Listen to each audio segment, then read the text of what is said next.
Sejam bem-vindos a mais um programa do Café Forte High School Projects. Hoje eu trouxe como convidado meu amigo Vinícius para podermos falar um pouquinho mais para vocês o que é o método científico. Então vamos lá. Vinícius, me diz aí, o que é método científico? Obrigado, Mariana, pelo convite. E, bem, para começar a nossa conversa, devo dizer, o método científico ele é um procedimento executado para obter determinado tipo de conhecimento. Este vai ser avaliado e conferido por etapas que irão orientar o pesquisador a formular a sua teoria. Mariana, o que você pode me dizer sobre essas etapas? Isso eu posso falar um pouquinho. Bom, nós temos as seguintes etapas: a etapa de observação, a etapa de questionamentos, a formulação de hipóteses, os experimentos e, por fim, a conclusão. Bom, mas não foi fácil nós chegarmos até o modelo como conhecemos atualmente. Os seres humanos, eles sempre foram curiosos e quiseram observar tudo o que estava ao redor deles, desde objetos até fenômenos da natureza. E afinal, o ser humano sempre foi curioso e não pode deixar nada para trás. Sim, é isso mesmo. Nós seres humanos estamos sempre buscando conhecimento além do que já é conhecido. Aliás, foi na Grécia Antiga que surgiram os primeiros relatos de busca do conhecimento pelo próprio conhecimento. Bom, os filósofos eles deram início à formação da ciência, sendo Aristóteles o principal filósofo por dar início à construção científica. O método científico, por sua vez, deu seus primeiros passos com os trabalhos de Francis Bacon, responsável pela criação da metodologia experimental. Mariana, há algum acontecimento que você gostaria de destacar? Ah, sim. O importante acontecimento foi a Revolução Científica, que aconteceu entre os séculos XVI e XVII. Esse foi um marco na história do desenvolvimento da ciência, porque foi a partir desse momento que a ciência se tornou algo mais estruturado, mais consolidado.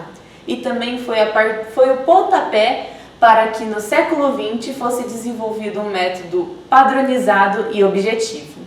E retomando o que eu tinha dito sobre as etapas do método científico, Vinícius, você sabe o que é feito em cada uma delas? Sim, pode deixar que eu explico. Na etapa de observação é onde é feita a coleta de informações sobre o tema da pesquisa. Logo em seguida, vão surgir os questionamentos ou perguntas a serem respondidas. A partir delas são formadas hipóteses que podem servir ou para responder já a pergunta feita anteriormente ou para ajudar no desenvolvimento da pesquisa. Mariana, você pode me falar um pouquinho sobre elas? Pelos experimentos serão reproduzidas todas as condições necessárias para que o fenômeno a ser observado ocorra. Nessa fase, há a validação das hipóteses que foram inicialmente propostas pelos cientistas. Então, essas hipóteses serão validadas ou rejeitadas. Na etapa final, a de conclusão, todos os dados relevantes são reunidos de forma a responder às perguntas inicialmente colocadas pelo cientista. Então, a partir dos resultados obtidos com os experimentos, pode ser que surja uma lei, uma teoria ou um princípio. Agora é sua vez, Vinícius, de falar qual a diferença entre cada um deles. A teoria ela irá explicar a observação feita e permitirá previsões a partir de um modelo já criado. Já a lei relacionará matematicamente as grandezas estudadas nos experimentos. E por fim, o princípio irá generalizar as regularidades estudadas nos experimentos. Você sabe me dizer se essa sequência de etapas é obrigatória? Essa divisão de etapas é padronizada, mas a sequência em que elas são realizadas vai diferenciar os métodos de trabalho que o cientista pode escolher. Então, nós realizamos a divisão básica entre método dedutivo e método indutivo. Por meio do método indutivo, são definidas leis gerais a partir de uma lei específica, ou seja, uma generalização de todas as situações que forem semelhantes àquelas observadas inicialmente, logo no início do desenvolvimento da pesquisa. Já no método dedutivo, são definidas leis específicas a partir de leis gerais. Então, ocorre justamente o contrário do que no método indutivo. Mas eu acho que nós já falamos muito sobre a parte teórica. Então, Vinícius, me diz aí, quais que foram os principais impactos da ciência em nossa sociedade? A sociedade atual foi moldada e construída pela valorização do conhecimento, da ciência. Dessa forma, ela avança e avançou e irá avançar rapidamente, afetando todas as áreas do conhecimento e também afetará diretamente e indiretamente a vida da população. Uma das consequências do avanço da ciência foi a primeira Revolução Industrial, na qual ela diminuiu o trabalho braçal e acelerou o ritmo de produção. Ah, disso eu posso falar um pouco. Eu adoro a história.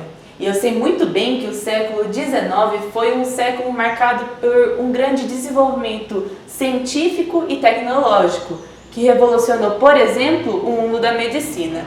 Além disso, no século seguinte, no século XX, com o advento da Primeira Guerra Mundial, somente quem tinha as tecnologias mais avançadas poderia enfrentá-la com mais sucesso. E vale ressaltar que as tecnologias só foram capazes de serem construídas a partir da ciência. É isso mesmo. Nós podemos dizer que todos os avanços que nós tivemos na comunicação e na computação são resultados de séculos de produção científica. Como consequência disso, o mundo avançou muito rapidamente e a tecnologia está tomando um poder político muito maior do que as armas. Você tem razão. Mas vamos encerrar por aqui.